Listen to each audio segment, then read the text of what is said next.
നാളെ ജൂൺ 20-ാം തീയതി സംസ്ഥാനത്ത് മഴയ്ക്ക് സാധ്യത. ഈ ജില്ലകളിൽ ഇപ്പോൾ ഓറഞ്ച് അലർട്ട് പ്രഖ്യാപിച്ചിരിക്കുകയാണ്. അവധി ലഭിക്കാൻ സാധ്യതയുണ്ടോ? അതിൻ്റെ ഏറ്റവും പുതിയ അപ്ഡേഷനാണ് ഇന്നൊരു വീഡിയോ ഭാഗത്ത്. വീഡിയോയിലേക്ക് വരുമ്പോൾ ഈ വീഡിയോ ലൈക്ക് ചെയ്യുക, ചാനൽ സബ്സ്ക്രൈബ് ചെയ്യാൻ വേണ്ടി ശ്രമിക്കുക. സംസ്ഥാനത്ത് കഴിഞ്ഞ 3 ദിവസമായി വിവിധ ജില്ലകളിലും അതിശക്തമായ മഴയാണ്, കാറ്റോട് കൂടിയുള്ള മഴയാണ് കണ്ണൂർ, കാസർഗോഡ് ജില്ലകളിൽ കഴിഞ്ഞ 3 ദിവസമായിട്ടുണ്ടായിരുന്നത്. അതോടുകൂടി കഴിഞ്ഞ 2 ദിവസങ്ങളിലായി എല്ലാ ജില്ലകളിലും വിദ്യാഭ്യാസ സ്ഥാപനങ്ങൾക്ക് അവധി ലഭിച്ചിട്ടുണ്ടായിരുന്നു. എന്നാൽ ഇന്ന് ജൂൺ 19-ാം തീയതി വിദ്യാഭ്യാസ സ്ഥാപനങ്ങൾക്ക് അവധി ലഭിച്ചിട്ടില്ല. അതോടുകൂടി തന്നെ ഇന്ന് ഭാഗികമായി ശക്തമായ മഴ തന്നെയാണ് കേരളത്തിൽ പെയ്തുകൊണ്ടിരുന്നത്. കണ്ണൂർ, കാസർഗോഡ് ജില്ലകളിൽ നാളെയും ഓറഞ്ച് അലർട്ടാണ്.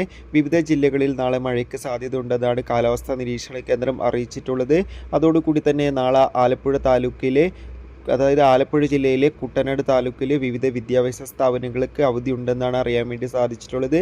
മറ്റു ജില്ലകളിൽ ഇതുവരെ അവധി പ്രഖ്യാപിച്ചിട്ടില്ല. കാത്തിരിക്കാം കൂടുതൽ അപ്ഡേഷൻ അറിയാൻ വേണ്ടി.